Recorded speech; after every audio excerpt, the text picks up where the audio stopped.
오늘은 그 예문관 직제학 재출사와 재은퇴에 대한 두 번째 시간입니다. 그러니까 1446년에 남원부사에서 물러나실 때는 나이 많은 63세 노인의 그 지방간 은퇴라 해갖고 아무도 관심이 없었어요. 쳐다보지도 않았어요. 근데 사실 그 은퇴가 철학적으로는 대단한 거였는데 주목을 받지 못했는데, 그리고 나서 1451년 은퇴는 한 18, 9개월, 20개월 근무하고 나오는 은퇴지만 해도 역사책에 적힐 만큼 대단한 사건이었어요. 그게 왜 그리 됐느냐?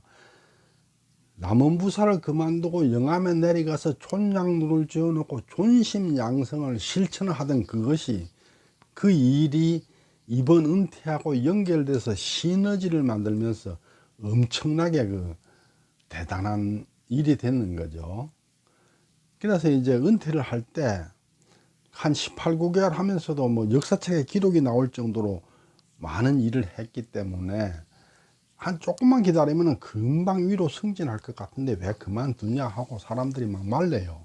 그런데도 나는 내 분수를 지키기 위해서, 존심 양성을 실천하기 위해서 난 내려간다, 이렇게 하시는 거죠. 한번 그걸 살펴보도록 하겠습니다. 재출사와 재은퇴입니다. 그러니까 남원부사에서 은퇴할 때는 아무도 뭐 관심이 없었어요. 그랬다가 이제 그 존심 양성을 실천하다가 다시 나왔다가 다시 내려가니까 그 시너지에 의해서 이제 그 대단한 사건으로 기록이 되게 되는 거죠. 연총구의 재출사는 1450년 2월 20일 날 문종이 즉위를 하면서 세임금 즉위에 맞춰서 은일로서 채용이 된 거죠.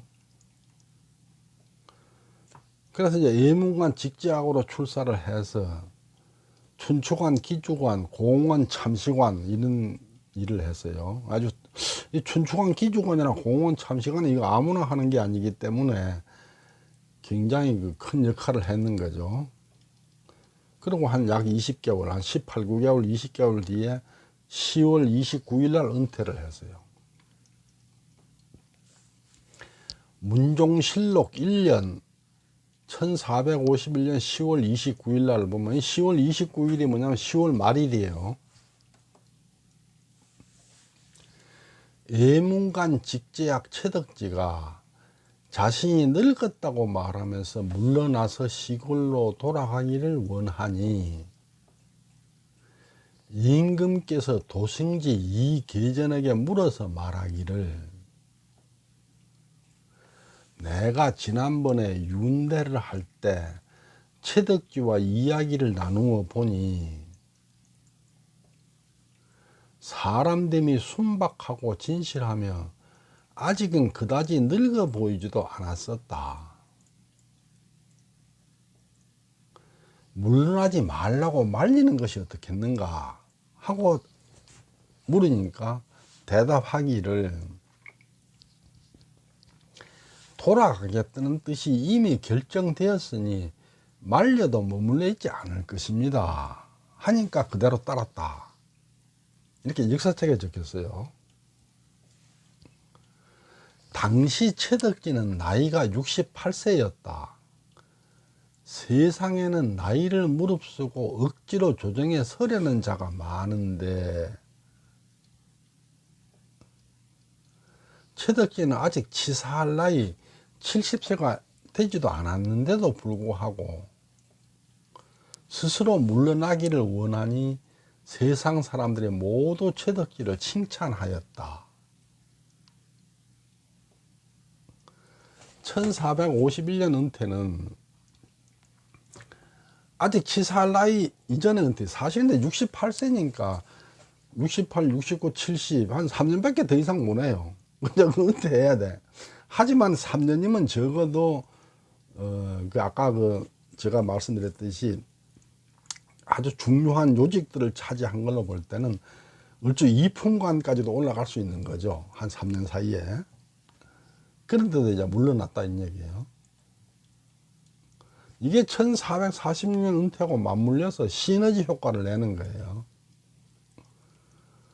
이미 존심양성 실천으로 명성을 얻었어요. 근데 이번에 은퇴도 역시 존심양성 실천의 일환인 거죠. 그러니까 존심양성이 중요하니까 나는 존심양성을 위해서 물러나는 거다. 이게 아주 철학적으로 맞아떨어지는 거죠. 그러니까 이게 역사책에 수록될 만큼 중대한 사건이 되어버린 거죠. 태휴시 송별시 서하는 것을 이해가 지었어요. 이게 뭐냐면 태휴라는 건 배설에서 물러나는 걸 태휴라, 물러나서 쉰다 이런 얘기인데, 배설에서 물러날 때 지은 송별시집의 서문이에요. 여기를 보면은 선생이 사직 승인 후에 곧바로 짐을 챙겨서 고향으로 돌아가려고 할 때에 선생께서 좀 더 조정에 머물러 있기를 바라는 사람들이 말하기를, 성상께서는 나이가 많은 신하가 조정에서 더 많은 역할을 해주기를 바라고 계시고, 지금도 또 선생께서 물 나르는 것을 바라지 않고 계시지 않습니까? 그리고 선생은 나이도 아직 70세가 되지 않았지 않습니까? 하였다. 사람들 만류에도 불구하고 은퇴를 고집하시는 선생이 말하기를, 내가 어찌 세상사를 잊을 수야 있겠소마는 나는 이미 늙지 않았소. 여기서 이 세상사라는 거는 1451년에 이 글을 적었는데 1453년에 계유정난이 일어나요. 그래, 이 세상사를 잊지 않겠다, 세상사에 전혀 관여하지 않겠다는 게 아니다. 이거가 이제 뒤에 기미시비하고 연결이 돼요. 그러니까 일대 물러날 때 기미를 알고 계유장난이 일어날 걸 알고 물러났느냐 아니냐, 이게 이제 논란이 되는 거죠. 어쨌거나 여기서 말하는 거는 내가 어찌 세상사를 잊을 수 있겠소. 다시 말하면 내가 물러난 뒤에도 계유정난 같은 일이 벌어진다면 내가 가만히 있을 수 있겠느냐 하는 얘기가 되는 거죠. 뒤에 가서 자세히 살펴보겠습니다. 내가 조정에 더 오래 머문다고 하더라도 나의 직분을 다하지는 못할 것이요. 유즉 광관, 그래서 그러니까 내가 머문다 해도 그 일을 내가 다 할 수는 없다. 그러므로 나는 자리에서 물러나는 것이 내 분수에 맞는 것이요. 거오 분야, 이게 아주 유명한 유즉 광관 거오 분야, 내가 이 자리에 계속 자리를 차지하고 직분을 다하지 못하는 것보다는 내가 이 자리를 물러서 후세한테, 젊은 사람한테 넘겨주고 떠나는 것이 내 분수에 맞는 것이다, 이렇게 말하는 거죠. 즉 나는 내 분수에 맞추어서 존심양성을 하려는 것이다, 이 얘기죠. 내가 사는 전라도 영암군에는 작은 집 한 채가 있는데 그 이름을 존양루라고 했소. 나는 이제 돌아가 존양루에 누워서 남은 여생을 마치고자 하오. 이건 존심양성을 실천하러 간다, 이 얘기죠. 1451년에 은퇴한 이유는 이미 늙어서 나는 직분을 다하기 어렵다, 그래 광관이 된다, 이런 얘기예요. 그러느니 젊은 사람한테 자리를 물려주는 게 내 분수에 맞는 것이다. 나는 이제 돌아가서 존양루에 누워서 여생을 마치려고 한다.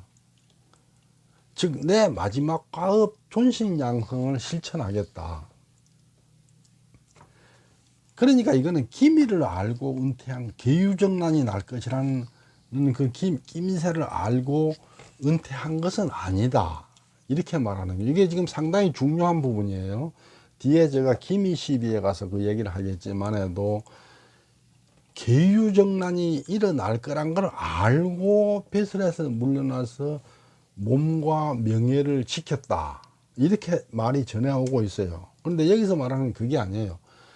나는 이미 늙은 사람이기 때문에 내가 자리에 있는다 하더라도 직분을 다할 수는 없을 것이다. 그러니까 그 자리를 젊은 사람한테 물려주고 내가 떠나는 것이 분수에 맞다. 나는 이거 아니라도 마지막 가급 존상 양성을 실천해야 된다. 그 얘기는 계유정난이 일어날 줄을 미리 알고 물러난 것은 아니다.